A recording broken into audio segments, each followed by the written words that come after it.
Yes, yes, yes. It is your boy, DJ DNA. We are in the building with my homegirl, Mari. What's Hello. going on, Mari? Hi. So, TikTok, I'm like blocking you. I wish they could see you. I'm gonna have to do like this, look. But thanks for coming in. Thank you for having me. We were actually here about a week ago. You were here about a week ago, helping me do the promo video for TTT Radio Network. I was very thankful that you guys did that. But yo, I wanted you to come on here and I wanted to talk to you a little bit about what you got going on, because I follow you on social media and it looks like you got your hands in a couple different pots. So I just wanted to get on here and talk about it, because you know we got the following on TikTok. I want to give you the opportunity to get your stuff out there because I think it's dope. Thank you. First of all, let's tell me a little bit about yourself. I'm a poet, model. I do a lot of things, like you said. And yeah, I have 2 books out. I'm an author, poetry books. And yeah, yeah. Okay. Now you brought 2 books here. Yeah. Are those your only 2 books, or do you have other books? Well, I have another book coming out January 1st. New Year's Day. Yeah, it's gonna be called The Full Moon Was Once a Crescent. Okay. Full moon. Say it again. The Full Moon Was Once a Crescent. The full moon was once a crescent. That sounds deep. It's deep. It's deep. Definitely. Which one was your first book? This one, Pain in Paradise. So Pain in Paradise. It's the poetry book. I haven't read it yet. Okay. But I'm looking forward to reading it. You want to tell us a little bit about it? I mean, don't tell us too much because we want them to go out there and get it. We don't want to tell them too much, but maybe you could tell us a little bit of what inspired you to write that book. This book, I had a couple poems I had already, to be honest. And my dad was always like, "Oh, you're already writing, so why don't you write a book?" I'm like, "Book? Write a book? Who writes books?" But then I'm like, I had enough, and I wanted to do something like that not a lot of people do in CT. Right. Write books. Right. So, yeah, this book is basically like very like how to make bad situations optimistic. Relationships. Okay. And stuff like that. And then the second book is the total opposite, pessimism. So abortion, domestic violence. Right. And there's a lot of stuff that people I don't think are talking enough about. Exactly. You know, so it's good that you're even out here trying to get this word out to people, because not even get the word out, but maybe open people's eyes to see like there's really stuff going on that people aren't talking about, especially for women. Yeah, to raise awareness. You know? Exactly. Yeah. But yeah, you're super strong. I mean, I don't know. First of all, if you guys don't follow Mari, how do you say your last name? Drenamania. I'm gonna murder that. That's why I just call you Mari, because I didn't want to sit here and try to say your last name and then it'd be like. Yeah, you don't have to. But so how could I know we're gonna talk a little bit later, but how, like, where? Matter of fact, I already know this answer. So your book is in Walmart. One of the places. Yeah. One of the places is in Walmart. That's pretty dope. That's pretty dope. Where else can we find your book? Barnes & Nobles, Amazon, Ingram, Lulu, and a bunch of bookstores out of the country. So you could literally but that's dope because it's worldwide, and a lot of these issues are going on all over the world too. So that's actually pretty dope. Now this book, I haven't had a chance to go through it, but it's full of poems. And then that book, at the end, you can write your own poem. I see that. I actually opened up to the end, and I see it's just got blank spots in there for your own. It's actually you're inspiring people to write themselves. I get a lot of people who on Instagram, they send me their poems to review them, or videos, how's my delivery and stuff like that. That's fire. Now, actually, I want to talk to you a little bit about how long you've been into poetry and stuff like that. But I want to play another song. Yeah.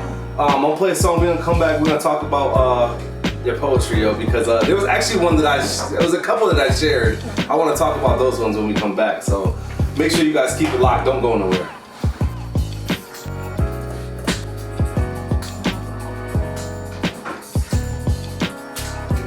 Yes, TTT Radio Network, TTTRadioNetwork.com.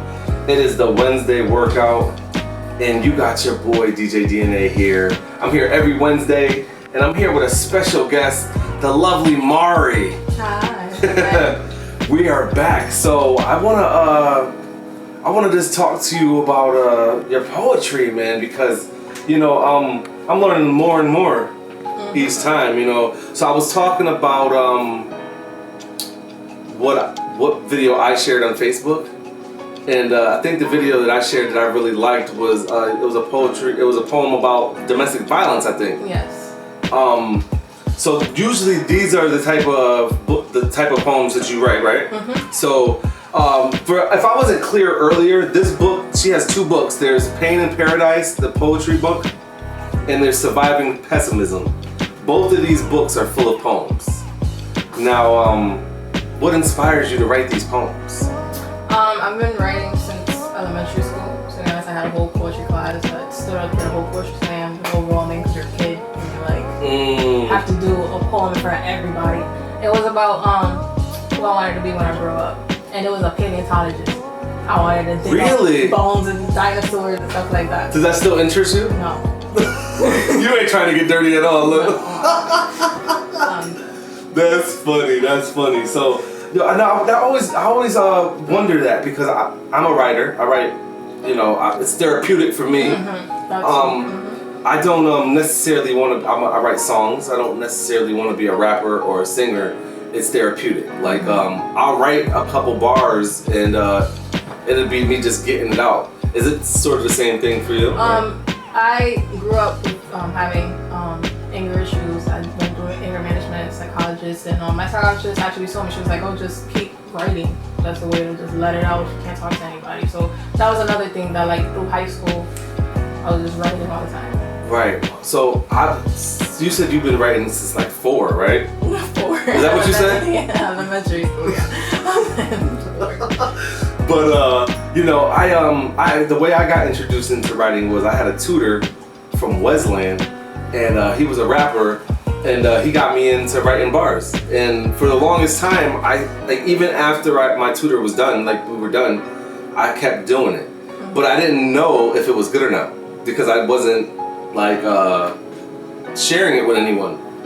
Did you go through that process where you were writing and not sharing and not knowing if it was good or not? I feel like everyone goes through that phase. Like, I feel like all poetry is good poetry because it comes from you. That's true. You know, original. That's true. And that's another thing too. The environment is just like you can't judge it because it's what came out of you. You know what I'm saying? Right. So, but yeah, I've had times where I'm just like, I don't like this. I don't want to read it. I have people who's scared to even show me because they're like, oh, you're not gonna like it. And I feel like as a writer, especially with poems, like poetry, it's like it makes you very vulnerable. You know, you're putting yourself out there, and even if it's not about you or it's about an experience for somebody else, it's making you vulnerable because people may even think it's your life.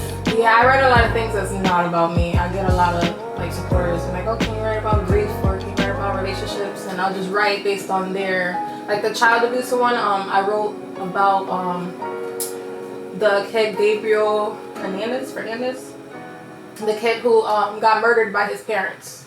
So I did the child abuse poems to raise awareness for like this whole quarantine thing that's going on. They're not in school, so you know they have to stay home. And school is like a place where they can get out of the abusive, you know. Right. No, 100%. So yeah, I wanted to raise awareness of that. So all of them is not about me personally. So you don't have anything like that right now? You said you're about to make something like that? No, I have that, the child abuse one. That's the one that's coming out? Or it's in this one? It's in that one. It's in this one. Mm-hmm. When did this second book come out? In June. In June. Okay, so like 6 months, almost 6 months, 5 months ago. Both of those books were in the same year, yeah. Okay, wow, this is dope. So right now, in this first book, you have 25 poems in here. This one is just poems. This one has spoken word in it as well. Mm-hmm. Okay. So I'm gonna read a couple of these just so you guys can get an idea of the type of poems that are in this book. I'm not gonna read the poems, but I'm gonna read the title of the poem. So the name of the book is Pain in Paradise. There's one about no orgasms. I had to read that one because it's important. I'm gonna read intimacy, yes, connected to that. Dear Mama, you wrote one about your mom? Yep. Nice. So I seen a picture of your mom on Facebook, and she looks like your sister. She looks super young. Yeah, she does get that a lot. To Pops, so you did one to your dad? Yeah, because not a lot of people have fathers, and I feel like I need to put my appreciation. He's the one who got me into writing books, so my appreciation out there. That's dope. Well, I met my dad 3 years ago. That's great. And so little stories like this might inspire you. You know, I didn't know my dad growing up. He didn't know I existed. My wife and kids got me an Ancestry DNA kit, and my dad was registered. Come to find out, he was a DJ. I've been DJing for 12 years. My dad was DJing my whole life. That's wild. That's wild. So that's awesome. So you got a poem in here about cheaters. So yeah. So that's dope. Let me check out this one. So how could people find these books? What do they do? Do they have to go on Google? What do they do? Do you have a website? They could literally Google my name, Google Mari Floyd. They can click the link in my bios, my social media. Okay, so send them to your social media. It's on Facebook. No, Instagram. Instagram is Keeping Up with Mari. Keeping Up with _Mari. Mari. No G. Just keeping up with _Mari. Yeah. It's so hard, yo. It's so hard to try to tell people screen names by talking. But yeah, I'm gonna. I need to come up with a spot where after I have you on my show, I can send my viewers and listeners to somewhere and I can post your something. I don't know how to. We gotta figure that out. So this second book is dope. It's got the domestic violence one in there. Yeah, the men's version. The men's edition. That's the one. That's the one that I think that was the one because it was so much different. It was so different, and I think they were as men were trained to like not show emotion. And I feel like hearing it from a woman's perspective, sometimes like they feel like women don't need it, and like it was fire though. You guys have to get this book right here. Well, both of these books, honestly, but yeah. So it's in a bundle. Yeah, it's a bundle. Get the bundle. Yeah, the bundle is cheaper than getting to get both of them. So okay, so you could buy them together and it's cheaper. Awesome. I'm gonna have to get those definitely. Christmas coming up. Oh, definitely stocking stuffers. I don't know what it's fit in the stocking. My stockings are huge, but so you do a little bit of photography, modeling. Now I know you do a lot of music videos. Yeah. Your boy, right? Your boy do music videos, right? Yes. Conscience. Big shout out to my boy Conscience. He's right here. If you guys are here on my lives, you guys seen him over here twerking. No, he wasn't twerking, but I'm dead. So how many music videos have you been in? Oh, that's a good question. Let me hold on. So ones that I know. Not all of his, but most of his. Most of his. And then like how much? 6, 7? Like 6, 7 videos. 8. I don't know. Yo, I love how much of a team y'all are too. Yeah, big shout out to you guys. Is there anything? I'm sure I'm missing something. Is there anything I'm missing? Anything you want to tell anybody? Yeah, my books. Yes, check out these books, man. They're super inspiring, and I want them to contact you. I want people to hit you up. Go find her on social media. Mariana. You could just put D. My last name's long, so. Yeah, Mariana D. Yeah, Mariana D. MARIANNA D. Make sure you guys keep it locked. You know, there's a lot of people who are depressed, who are going through depression, and who have anxiety, who think that they're the only one out there who this stuff is happening to, and it's really not the case. You got body shaming in here. You have toxicity. We all been in toxic relationships, ain't that right? We're toxic ourselves too. Whoa, toxic. Some people want to be toxic. Some people feed off of it. Or in denial of it. Ooh. Bipolar disorder. We're talking about all of it. Sexual harassment. Yo, that's actually big. Now, how did you touch on that? Did you touch on it on a woman's perspective or on both sides? Now that you say it like that, I should have did a men's one, but it was a woman's perspective, yes. And I did like, basically, I put something in there saying, oh my bad. I put something in there saying, like how many bodies, women's bodies are in houses you pass by in your lifetime. people don't really think about that.